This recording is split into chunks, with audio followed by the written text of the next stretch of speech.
Hi guys, welcome to Richard Cabile YouTube channel. In today's video, I will teach you how to use stopwatch in your OPPO A5s mobile phone.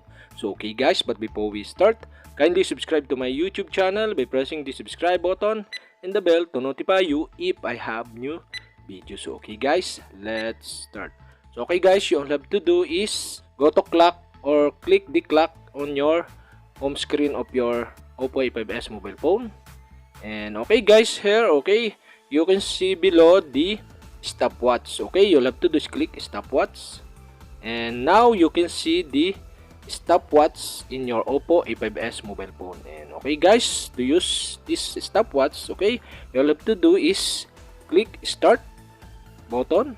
So okay, you can see the stopwatch is begin. And okay guys, click the lap if you want to see the first lap on your stopwatch. Okay, you can click again the lap to see the second lap on your stopwatch. Okay guys, that's it. And okay guys, so okay, here my example here of my lap, the first, second, and third lap. And okay, you can click to stop the stopwatch. And okay guys, to reset the stopwatch or to reset the lap, okay, you'll have to do is click reset button.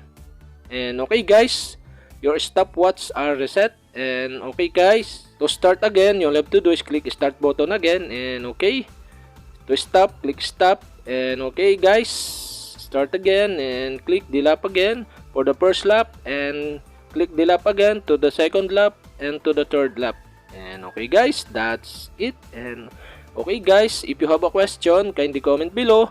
And don't forget to hit the subscribe button and the bell to notify you if I have new videos. Okay guys, thank you for watching.